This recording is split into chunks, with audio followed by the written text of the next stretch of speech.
yesterday. That one arrival. Dear Lord. Were you guys at the airport yesterday? Oh, yeah, I was struggling to put together good pictures.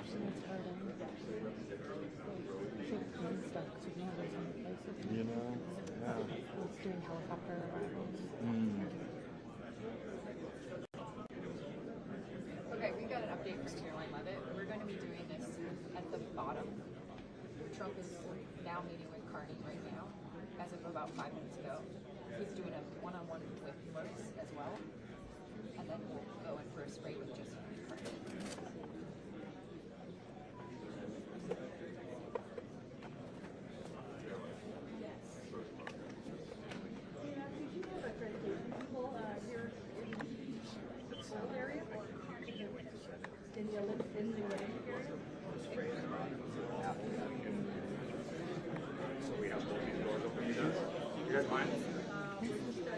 Hey guys, we gotta move so both of this, so this door is clear. Can we just, Peter, you, yep. There we go. Why don't you, what, here, sorry. You guys go. Are you good with that? We kind of want both doors. This is sort of 1.5. The more in Todd, please. I'm not trying to be a jerk. If we can have both these doors, please.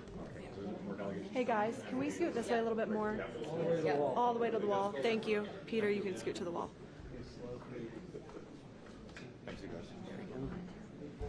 Okay, you got him. We're just clearing your door. Yeah, no, it's fine. I put you. So it's hard to keep track of who's in the stuff. Thanks very much. I'm not trying to be a. Yeah. Appreciate it. Yeah, no.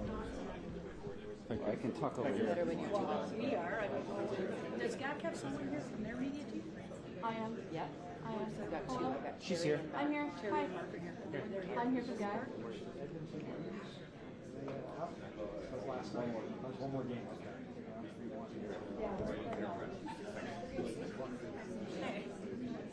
Another adjustment. Okay, so where's Kit? Hey, okay. Just so you can get it to the rest of the pool, so I'm not saying anything. Yep, this is what you The get. one-on-one with Carney is taking place. You guys are going to come in at the back end for your spray. You're going to clear the room with me, and then we will do just a quick close-up during the class. Okay. Okay? Excellent. Did I miss? Is there someone being held behind afterwards or no? Okay. Yeah. Ours good. Okay. Expand by.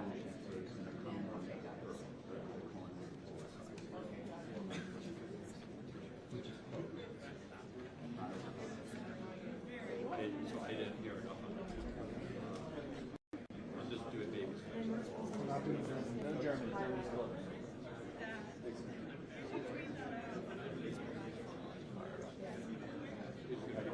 Go on and off until this. Now we're definitely going to go.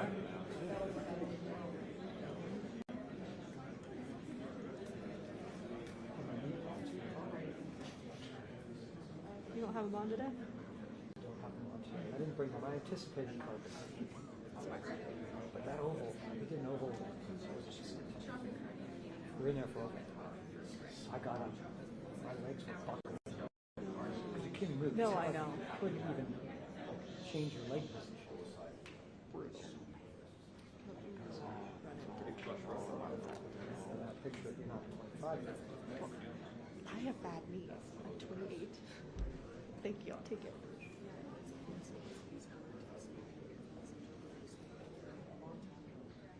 I wore knee pads the one after that, and I ended up staying. Just the position I got. That's how it is.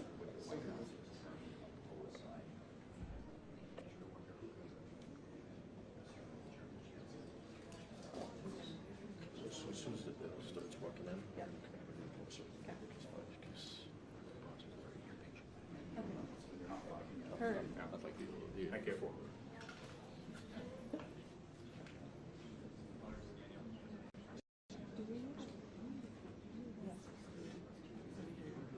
I've already told,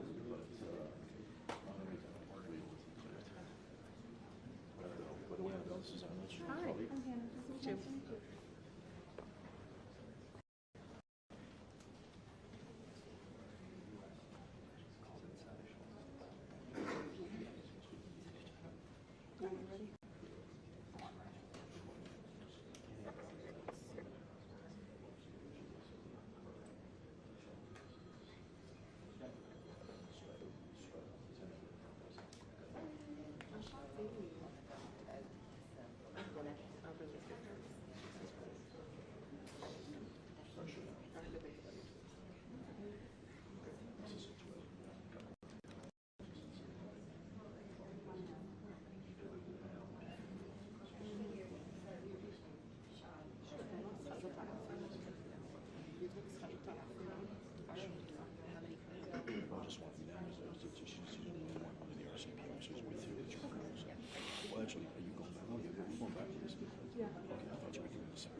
No, you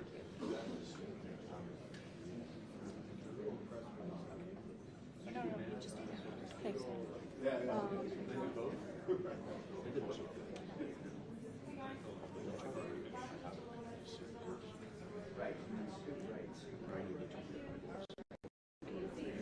Go to the right, folks. A little bit more.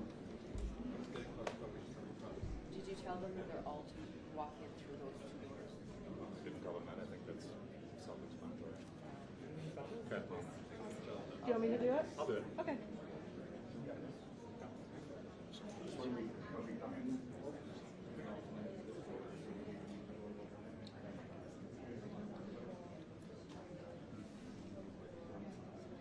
Thanks very much.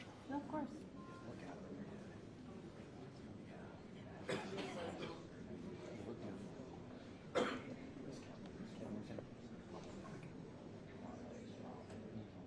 don't have a USB-C for you. I don't know what Pete is doing. What do you need?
Thanks very much.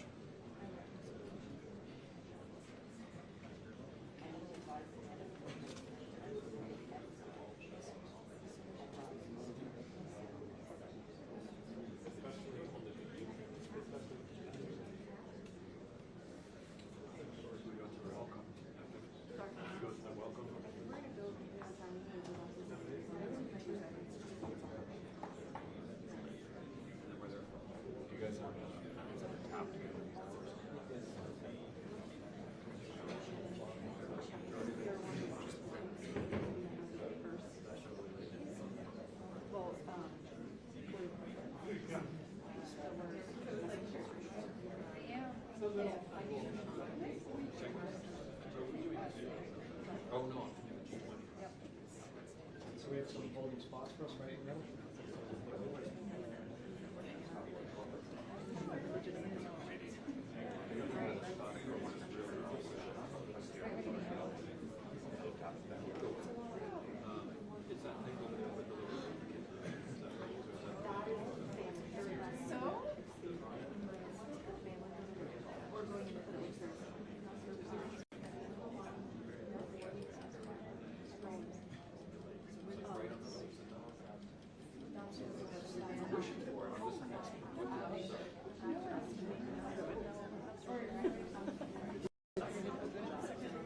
It's not my, sorry, it's not my program.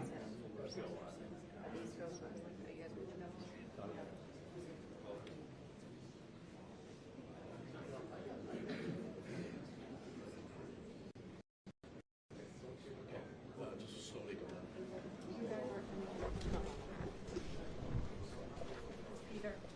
Peter, stay close. We are moving it. Hang on, guys.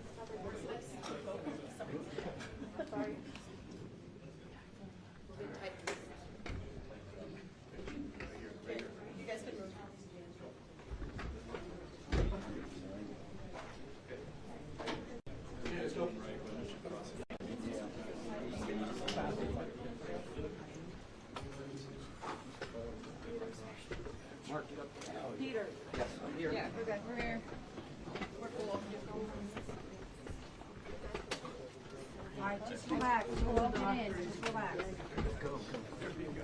Peter. Okay, one more. One more. Just move.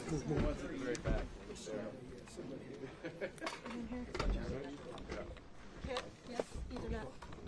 One second, sir. All right.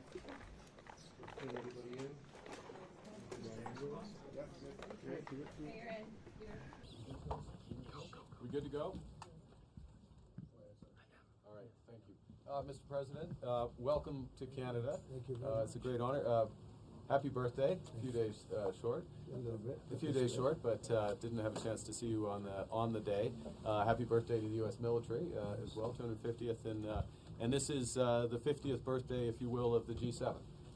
This marks the 50th birthday of the G7, and the G7 is nothing without U.S. leadership, and your personal leadership of the United States, many issues.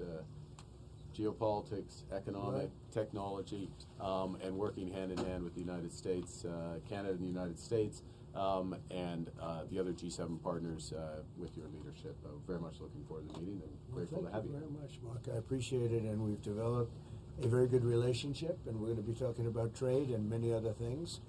And we have a whole group of people, some traders and some other people. I see my top economy people. But we have a very talented group of people, and you do too, and I know they work together very well. I look forward to that. The G7 used to be the G8.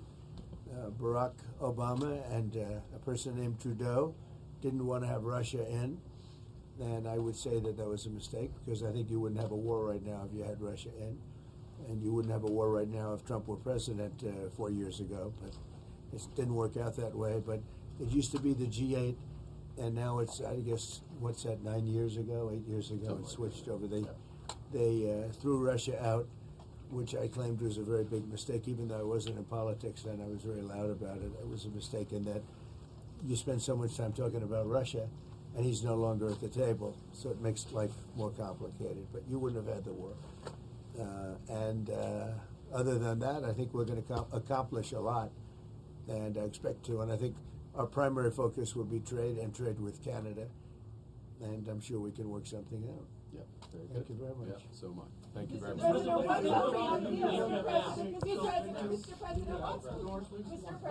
adding up a deal with Canada. How close are you to a deal? What is holding up a deal with Canada from your perspective? It's not so much holding up. I think we have different concepts. I have a tariff concept, and Mark has a different concept, which is something that some people like. But we're going to see if we can get to the bottom of it today. I'm a tariff person. I've always been a tariff. It's simple, it's easy, it's precise, and it just goes very quickly. And I think Mark has a more complex idea, but also very good. So we're going to look at both, and we're going to see what we're going to come out with something, hopefully. Do you think a deal is achievable within days, within weeks? Is there that kind of runway? Yeah, it's achievable. Both parties have to agree. Yeah, sure. Mr. President, have you heard any signals or seen any messages from intermediaries that Iran wishes to de-escalate the conflict? Yeah. What have you heard? What have you heard from the Iranians? They'd like to talk, but they should have done that before. I had 60 days, and they had 60 days, and on the 61st day, I said, we don't have a deal. They have to make a deal, and it's painful for both parties, but I'd say Iran is not winning this war, and they should talk, and they should talk immediately before it's too late. And what would you say, in your opinion, what would it take for the U.S. to get involved in this conflict militarily? I don't want to talk about that. And you mentioned Putin. Do you think that he should have a seat at the G7 today, that it should be the G8? I'm not saying he should at this point, because too much water's gone over the dam, maybe. But it was a big mistake. Obama didn't want him, and the head of your country, the proud head of your country, didn't want him. This was a big mistake. You wouldn't have that war. You know, you have your enemy at the table. Even I don't even consider him. He wasn't really an enemy at that time. There was no concept. If I were president, this war would have never happened. But likewise, if he were a member of what was called the G8 at that time, it was always the G8. You wouldn't have a war right now. Why not? And what intelligence support are you providing Israel? We've always supported Israel. We have for a long period of time, strongly. And Israel's doing very well right now. Why not have China at the G8? Why not have China here, the biggest economy in the world after the United States? Well, it's not a bad idea. I don't mind that. If somebody wants to suggest China coming in, I think we suggest. But you want to have people that you can talk to. You know, they don't talk to. Putin speaks to me. He doesn't speak to anybody else. He doesn't want to talk because he was very insulted when he got thrown out of the G8. As I would be, as you would be, as anybody would be. He was very insulted. And, I mean, he was thrown out by Trudeau, who convinced one or two people, along with Obama. He was thrown out. And he's not a happy person about it, I can tell you that. He basically doesn't even speak to the people that throw him out. And I agree with him. Go ahead. On immigration, why are you ordering ICE to target Democratic inner cities? What's behind that? I don't know what you're saying. You did a post last night where you said you want ICE to really target Democratic. Yeah, I want them to focus on the cities because the cities are where you really have what's called sanctuary cities, and that's where the people are. I look at New York. I look at Chicago. I mean, you got a really bad governor in Chicago and a bad mayor. But the governor's probably the worst in the country, Pritzker. But I look at how that city has been overrun by criminals. And, you know, New York and L.A., look at L.A. L.A., those people weren't from L.A., they weren't from California, most of those people, many of those people. And, yeah, that's the focus. Biden allowed 21 million people to come into our country. Of that, vast numbers of those people were murderers, killers, people from gangs, people from jails. They emptied their jails out into the U.S. Most of those people are in the cities, all blue cities, all Democrat-run cities, and they think they're going to use them to vote. It's not going to happen.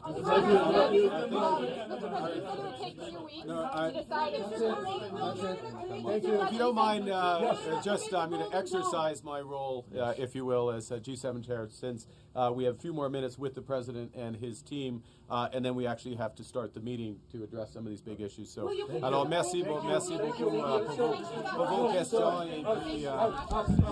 Thank you. That's it. That's it. Thank you very much. Out. So guys, out. Thank you.